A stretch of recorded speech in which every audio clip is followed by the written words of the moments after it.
Hello there. My name is Carrie Varela of the Reiki Healing Society, and I'm so happy to be here with Bronwen Logan and Michaela Daystar, and we are the Reiki Women Podcasts.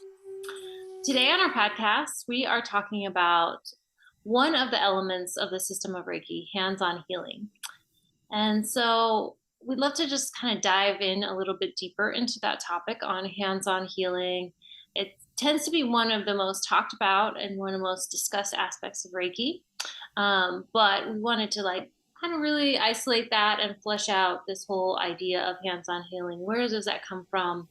How does it help us support and connect us back into our unique connection to ourselves and to the universe? So who would like to start and talk a little bit more about hands-on healing? Well, I have one thought on this to begin with, to set us off. I was just thinking about the precepts and how they related to hands-on healing. And I thought that I would look at just one of them, and that was to be humble, which is one of the translations of one of the precepts. Sometimes we also translate it as being grateful. Yep. And but if we look at it as being humble, I thought, that is a really great place for anyone who is going to practice hands-on healing to come from. And I think that it really informs us as to how we do the practice. So the idea that it depends how you take the idea of being humble. And I know we've often discussed this, and people sometimes think it means lowering yourself, which isn't exactly how I would see it. And I don't think that's really what it means, but that's maybe in our culture, that is how it's sometimes translated. But in actual reality, I think it's very much about not putting yourself above someone else, perhaps seeing it in that way. Yep. So not thinking that we know better than someone else or better than something else, but really being in that open learning space. And I think as a practitioner, that is a great place to come from, just because, not even necessarily with hands-on healing, but with anything, because we're going to learn more if we're more open. But if we are not trying to think, oh, we know how to control the situation when we're doing a hands-on healing treatment, then we're much more open for whatever healing needs to occur for that to actually happen. Yeah. There's a thought. I'll throw it out there. Yeah, I think that's a really beautiful place to start, and it really helped me to start reflecting on my own trajectory with Tanahira, with hands-on healing, and as you said, Carrie, that element of the system of Reiki was really what was emphasized when I first entered the practice years ago, and what my impression was that was the entirety of the practice, really, and that there was maybe these precepts to help us orient ourselves, but really the purpose was this hands-on healing aspect, and specifically for other people.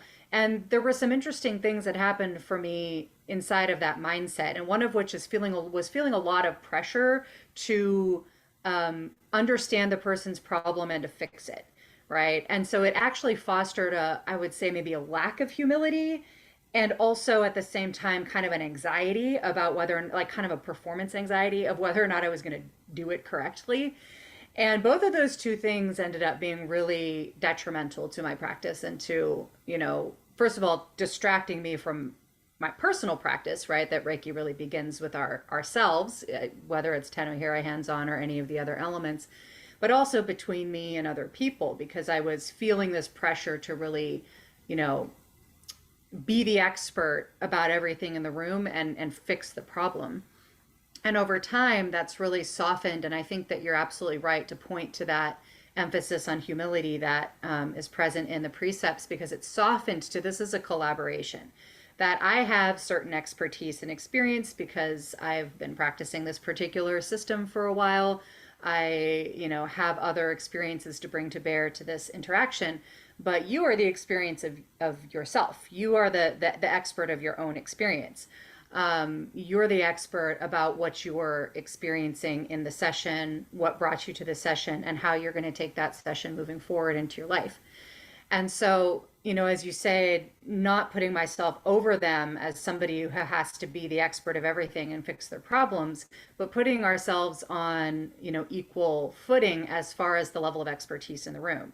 And that's not to say to diminish, knowledge and skill that any of us have, but it's to say that that's not the most important thing in the room, and that it truly is a collaboration. And when we can approach it from that perspective and approach it from the perspective of embodying the precepts together in this space, I've experienced, first of all, a complete disappearance of that performance anxiety, of that need to fix the other person, of that need to diagnose what's going on with them and give them a prescription of how to fix it. And just a real relaxed settling into this collaborative, open space. Open, as you said a minute ago, Bronwen. So I love that we started with humility. Yeah.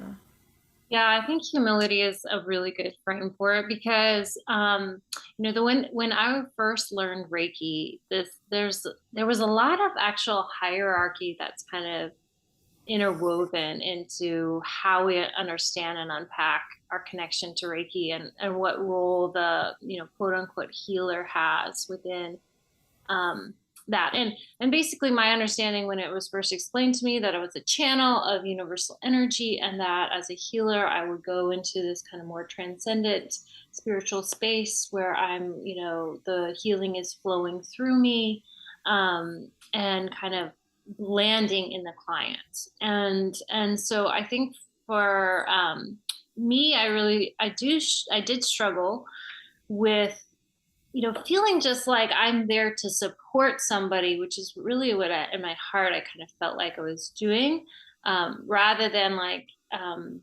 Michaela was speaking to is like trying a performance anxiety. Like I need to go into this transcendent spiritual state. And in that transcendent spiritual state, all the answers that my client is searching for will be delivered through me, unto them. No pressure, Carrie. Just all of no the pressure. And you have to learn how to do this all in one weekend course.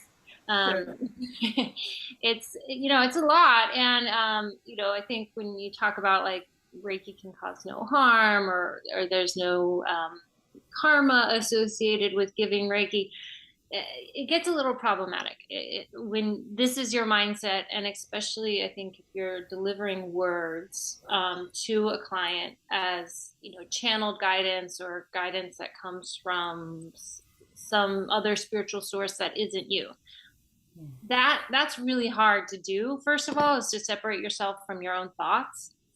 And I think with that, there has been times in my life where I've experienced what I would call Rei, the Rei of Reiki, which is connected to a universal source. And sometimes that insight and that awareness comes through me, or comes to me through words.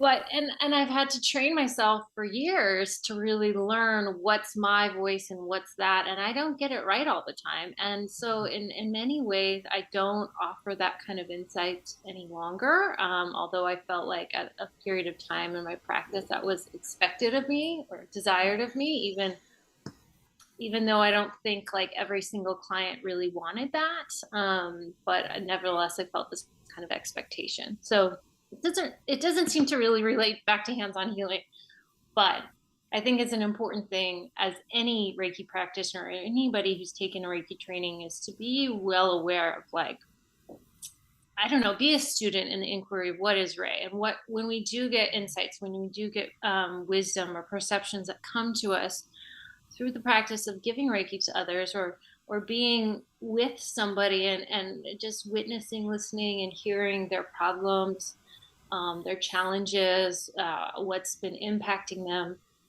How do we hold supportive space, and, this topic is really interesting to me because it kind of lands on two of my love languages, which is like touch and words, just positive, affirmative words. And those are some ways that I really do try to speak to my clients is, to be them, just with them, holding that silent, more energetic, supportive space. but also sometimes there are words, there are insights that come to me, and I always have to really, like, my bottom line boundary line is that I don't give advice on how to live your life, and or I don't tell you how to make a decision or anything like that. That's always something that I'm really mindful of. But sometimes I do get this insight or a sense like of there's a deeper message or a wisdom that might help somebody kind of come to that truth within themselves. And to me, that's Ray. That's the Ray of Reiki. That's this internal wisdom, and it is sometimes helpful to vocalize that with clients so that they can hear those kinds of words and understand that there is that kind of wisdom that they can actually access themselves. They don't necessarily need me to do it, but they can access themselves. So I think all of that is kind of part and parcel of the magic of Reiki. But I think it's also important to know that it can just be an energy transference. It can just be movement of energy. It can just be holding silent space for people to, process, mentally process, emotionally process what's going on in their life, to receive deeply from the well of Reiki for whatever it is that ails them. And kind of going back to some of your comments, I think, that whole idea that like Reiki can provide healing energy for any injury, sickness, illness, that's kind of part of the system of Reiki, can be part of the way that Reiki is described. And I certainly describe Reiki as that way. You have to say that with this incredible humility, knowing that I'm not the Reiki for somebody else, that Reiki is abundant. It's in everyone and everything. And so to kind of loosen off of my own shoulders, like that sense of responsibility. Well, I have to be the one to provide healing energy for every injury or illness. Like that's not my experience. But I can say that when I can get myself into the right mindset and be in a safe, supportive space for my clients, that, that Reiki wisdom, it does illuminate itself. And not necessarily so much for my words. I think sometimes even more potent when somebody just kind of comes to those realizations within themselves. The only caveat I say to that is that some people just don't even know or aren't even aware that they have that power within themselves. So I think that sometimes our work as practitioners is to kind of help them and lean into that inner resource that they have within them. Yeah. And that's the kind of wisdom that I love to share with my clients. It feels like I can disconnect from myself, that it's not suggestions on what to do or how to choose one way or the other in their life, but gives us this deeper sense of wisdom that is held inside of that person's soul, that maybe when I speak to it, that they can recognize it as complete truth, because it's not really me speaking it. It's actually a mirror of their own inner wisdom. Yeah, I mean, I found that moving. Let's go. Bronwen. Not to say, I'm sure. Go. Have at it now. Well, no, I think there's a whole bunch of stuff in that, and there's the thing of boundaries, understanding boundaries, our boundaries, and the client's boundaries. And we don't ever want to cross over those boundaries. So, understanding that. I always say that the treatment itself is the healing, right? Because it's not anything that I could say or do. I do hear what you're saying, Carrie, and that's your way. For me, I really want the client to I think you said it at the beginning, the client has the wisdom in them. Yeah. And we can't give them that wisdom. I do understand about, I think if you have some training in counseling, for example, and things like that, that there is a, it's good to be aware of, as you say, words and what words we use with our clients and what that might trigger or not trigger. And, we need to know all of that. When you say, it was interesting because you both talked about something, and it was about Ray, when you're feeling Ray. Yep. So that real, that spiritual interconnectedness. I think everyone is going to experience that differently and uniquely, because especially if we're expressing it by words, because words are so specific to me and specific to you and how you might express that. But I think, Michaela, you talked about it in a way possibly that I connected with, which was that dissolving out of the self and just being a part of everything and everyone, and really sensing that I am a part of the universe, and the universe is a part of me, and how how mind-blowing that is, and how that for me is what Ray is. Yeah. From my experience, and it's an amazing space to be in. I guess when I think of actually doing a treatment, so I don't really say anything to my clients, and I guess, like I said, I think that for me, they have in the treatment, they will have come across different things and it's for them to sort that out. I don't want to be the person to sort that out for them. I guess that's my boundary, right? So I am friendly and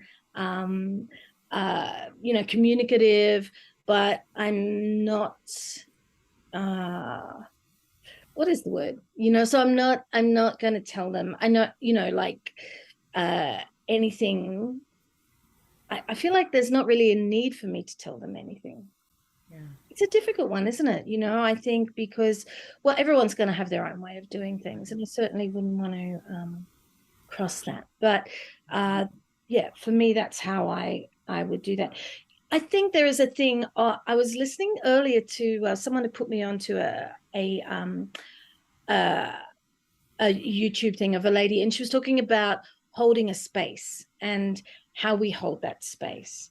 And, one of the things is how we set the client up before we do the treatment. So before we do the treatment, what is the client going to expect from us? So I set that up very clearly, and I tell them, what I do, that I feel that the treatment itself is the healing, and it's in that space that the healing is occurring for them. And not to say that won't reverberate through the rest of their day and further. Yeah, because I think that it does, but that it's in that space where they're going into that healing space where things start to shift and move.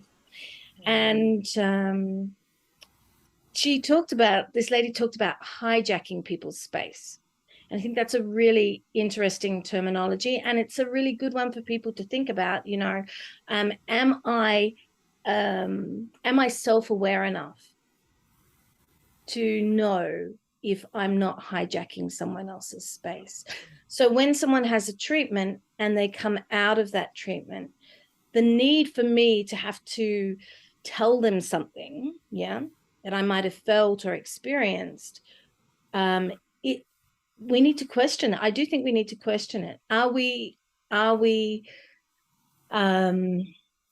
intruding upon someone's self-healing? I wonder if it was Heather Plett that you were listening to. Her book, The Art of Holding Space, has a chapter on hijacking space and other ways of being in opposition, right? I find her work to be so well aligned with the way that I think about Reiki and the way that we've talked about it here. And and I found that shifting to the language of collaboration, and as you say, setting up in the beginning of a interaction with somebody, the mindset that their system knows exactly what they need and is well prepared and already in the act of providing that.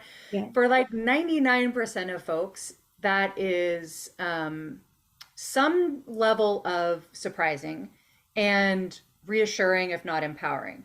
But there's always that 1%. I had a client last week who was really put off by it, right? But aren't you going to balance my chakras and tell me where I'm out of balance so that I can do something about it? Aren't you going to tell me what you sensed and experienced. And, I Sure. explained that that's not how I operate, and, explained that, that the meaning making is really for him, right? Like that he's empowered to do that. And it just didn't work for him. Like that really wasn't what he was looking for. And it actually felt really good to feel, strong enough in my practice to just kindly suggest another practitioner who would be well aligned to do that for him, right? Because we have to feel good about how we're approaching it, along with our skill set and our training, right? Like as you said, some of us have training as counselors or in other forms of modalities that can be brought together if we're clear and transparent about that, and if that's what the person wants. But a Reiki session, and particularly a hands-on session where we're in person, it's very vulnerable. It's a very intimate space. My goal and intention is always that that person be able to relax into themselves as much as possible, and that they, as much as possible, are prepared to kind of go into the mindset of receiving, which is a similar mindset that I need to be in to be sharing, right? For them to be able to be unattached to their anger and their fear, to be grateful, to be true to themselves, and to be compassionate. Um, and I think that that's something that deserves more conversation in our communities. What it means to be in the mindset of receiving.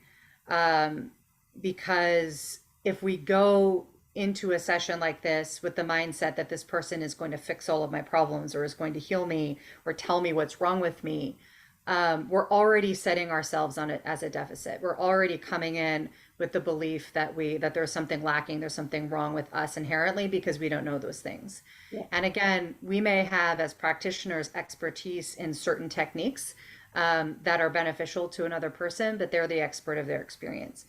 And I think that gets really, really, really intimate and vulnerable when we're talking about hands-on, right? Because it's such an intimate space that we step into with that other person. Yeah, I've had a huge like evolution of how I think about that space, again, from like, I'm here to fix this person and tell them all about what's wrong and what the solutions are. Lots Yeah. of pressure, also not really qualified for that, but I'm going to do it anyway. To this other mindset about it. Yeah. Yeah, and I think, I mean, it's what's unique is I think that each of us, as we express Reiki, is really unique to our own um, experience, our own perspectives that we bring. And I think that I actually seen more and more pushback on this lately, like in the Reiki groups that I'm a part of, and I'm really happy to see it. But I mean, for a long time, I really had to fight with the mindset that Reiki is a psychic reading, and there was this expectation, that all of my, not only can I healing energy for all that ails you, like I'm gonna know exactly what all that is on a conscious level and be able to like unpack it after one session. So Right. I think that that's way too high of a standard, and we need to be mindful of how we speak about Reiki. That really accurately represents and sets the space up for our clients. And so, yeah, I mean, and I feel like we're kind of like, I don't want to say that we're like have differing points of view. I think we actually all have the same points of view. I think that there is something to be said. I would be an advocate for. There's something to be said about, speaking words that feel very aligned with our experiences of what we're feeling and experiencing in a session, and having that be and feel very synchronous for the client, that like helps them recognize like, oh yeah, like I feel more heard or feel more understood around this issue. But I also can totally relate to what you are speaking to. It appears that Bronwen and Michaela are speaking to is that the treatment in itself is really the gift. And I had a client recently, and she had a lot of emotional stuff going on with her family, and we didn't really even talk about it. And it didn't really seem like, I feel like as a practitioner, you have to be really in touch with the what a client is saying and speaking to when they talk about whatever it is that they're seeking some Reiki for, or however I usually frame it as, how can Reiki support you today? And so when they speak, I get so much information really from maybe a few sentences, and maybe some people actually like to elaborate for like 20 minutes and they talk about their problems to me. And I'm like, I'm not your therapist, but you can talk as long as you want. And I'm happy to listen. But what this client, she didn't feel open. She just was like, I'm having these issues with my family, and I'm just like, I don't know what to do with it, and I'm just energetically overwhelmed or whatever. And so we just got her on the table and did Reiki. And after one session, she said, I felt so much lighter. I felt like all of that stress around my family and everything that was going on, it just lifted. I could see a lot clearer. I wasn't just caught up in like the tsunami of it. And I can say, honestly, that's Reiki. That wasn't me. That wasn't me doing anything for that person. It was just them, relaxing and getting into that receptive place, and releasing whatever it is that was really, kind of clogging up their wheels. So, yeah, I can really appreciate all of that. And I think I've learned also through the School of Hard Knocks, in my own life as a healer, and also as somebody who sought out healing, is that I've worked with some practitioners, and not to say that they aren't really gifted and talented at what they do. I think that they are. But I had an experience once where I was just like working like the healer, and I went to her for some healing sessions, and we were just not clicking. Like, we were working on totally different things. And she felt like she was there to tell me like that it was time for me to get out of my relationship. And I had come to her because I was like, I need help with my relationship. And like, we were just like at odds almost with each other. And that experience was really transformative for me. And I took it actually quite humbly, in the sense that I was like, oh man, like I could be doing this with my clients, and I'm hearing them, what they're saying, what they want, how they, how they want to receive Reiki, or what they want to receive Reiki for. And I might be filtering it through my own lens in some way, and affecting how they see themselves, the situation, their reality. And that could be really negative if we're not really working together. And so that's always also my intention. We bring hands-on healing into the equation, is to like clear my mind of any expectations that I'm supposed to have, and just sit with them and witness whatever their intentions are, and do my best to move in that direction and to flow with them in that direction of their intentions, if they even share them with me. I think, something you said there that I think is really important is that thing of being heard. And, we all need to be heard in whatever way that is. And even though, I'm saying that I don't, after treatment, I don't talk about things as such with a client, because, I feel that that's the treatment is the thing itself. Prior to a treatment, I do ask if there's something that a client wants to focus on, because that client, even just by expressing to me, they don't have to, by the way. I often say you don't actually have to say anything, but if you want to, you're welcome to. Even if they don't say anything, and if they do say something, their focus moves to that and shifts to that, whatever that thing is. And it does give them a focus and intent, their own focus and intent, not something that I'm putting onto it, but something that they create themselves. And if they do speak it to me, there is that sense that someone has heard what I have said and what I'm going through. And I think that, that's incredibly important for people. And it's a part of our healing. I mean, so much of a treatment is a part of the healing, isn't it? Usui says we heal with the hands, the eyes, and the breath. I think we've spoken about this before, but that is a whole body experience, because it's connecting through to the hands being the physical, the breath being that breath, and the eyes reflecting the mind. So it's body, mind, and breath. It's us as a complete package of human. So us being together, it's about humans being together, sharing. I think Michaela, you used the word before, different to sharing. It was good. That's the one. Collaboration. Yeah, great word.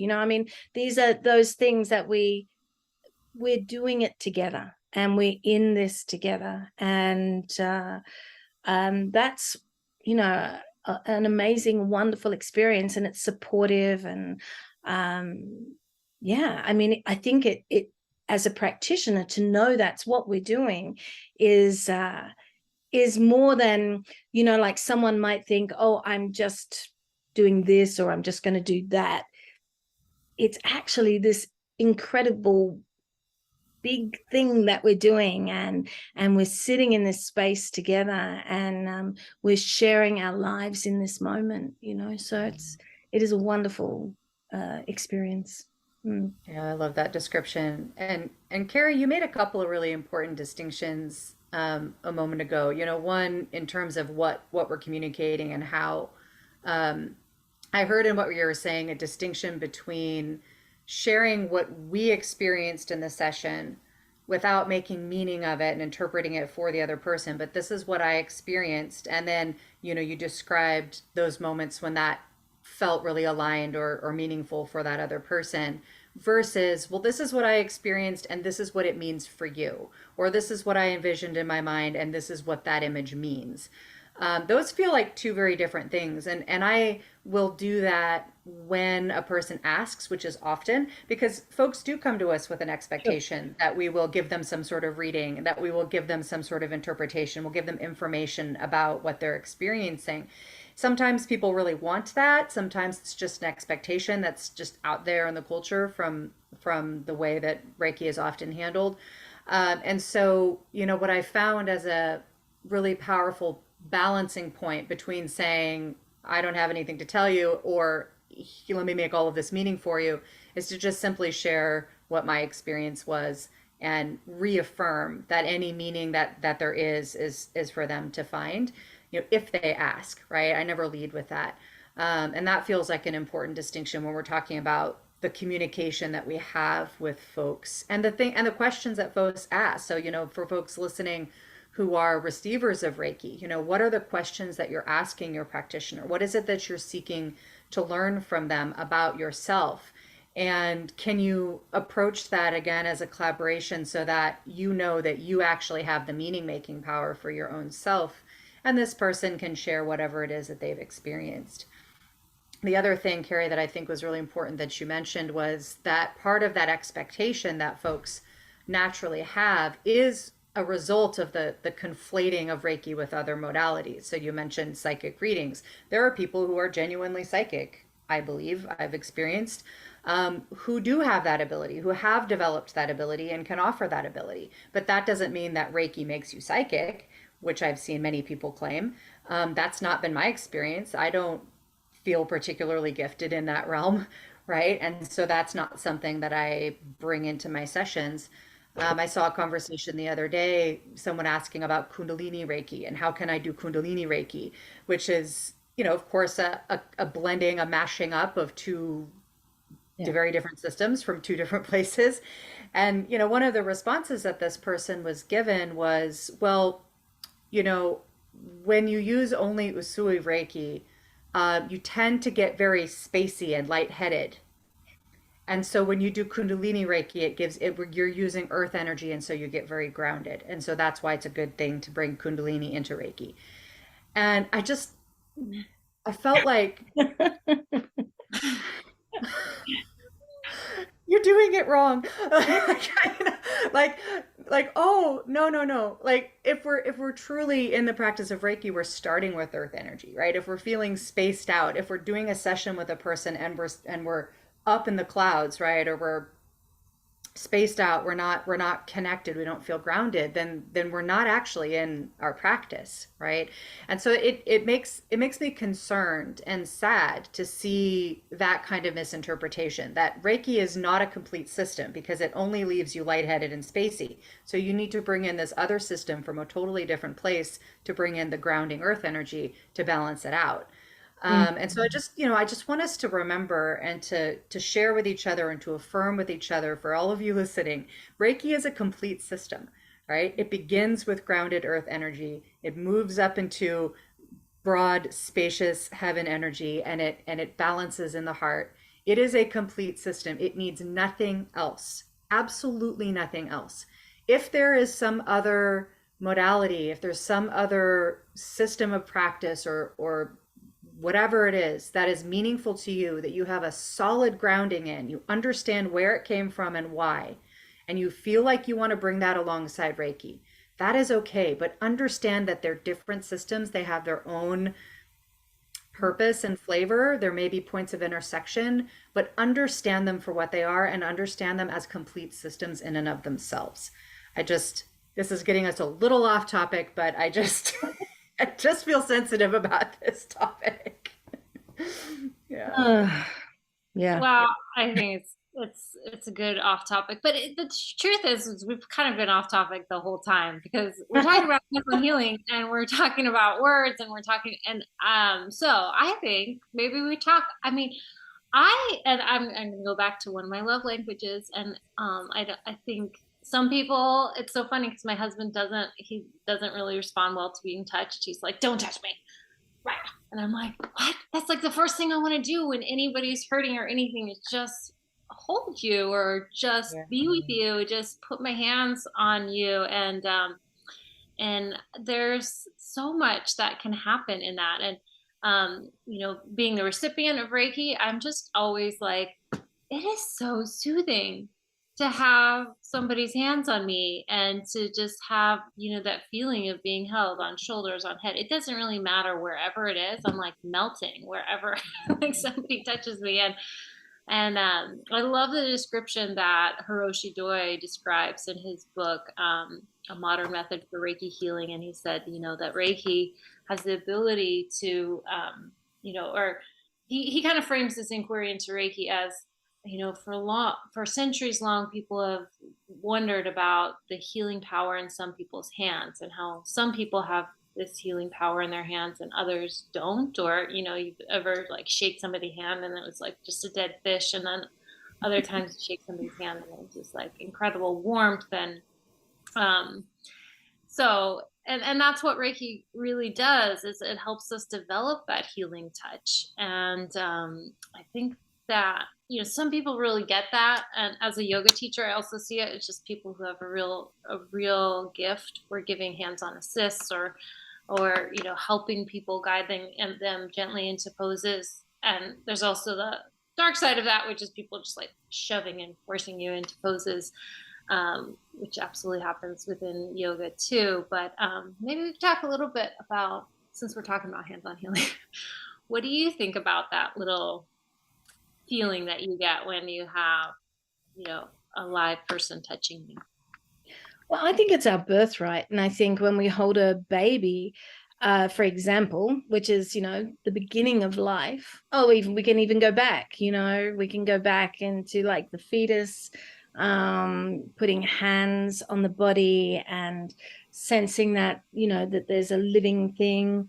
And that, that I think people who maybe find it difficult to touch, there's reasons why people feel it difficult to touch, right? I think that it's a very natural thing. And I'm not so sure about Hiroshi Doi's comment about the handshake thing, to be honest, because for me, no, I mean, sure, some people maybe don't want to, maybe they do hold themselves back, that could be true, right? And but I do think that it is a natural thing for humans. We are gregarious, we need each other, we don't live in isolation. So a part of that living together is that we are physical beings, and if we're physical beings, part of that is touch. And I'm sure we've all had experiences in our life how incredibly important that is.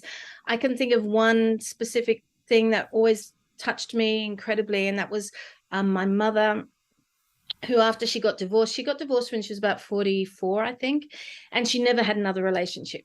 So, and she wasn't a touchy person.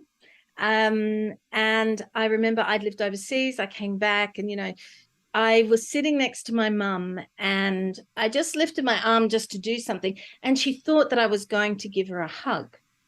And she just, I could feel the desperateness of that need for touch. And she sank into me, but I actually wasn't going to give her a hug. But then I was like, oh, okay, I am giving you a hug, But just that whole, that need that is deep inside of us to communicate in that way with others. And if we don't have it,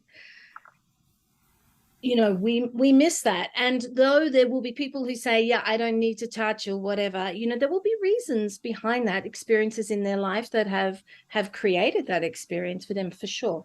But I think that it is actually a birthright, and I think it is a natural thing and a beautiful thing, and it is just one of the ways that we express our physicality in the universe. Yeah. I love that you call it a birthright. I mean, even when you think about the act of birth, right, is all touch, right? Like the baby's whole body is being touched, right?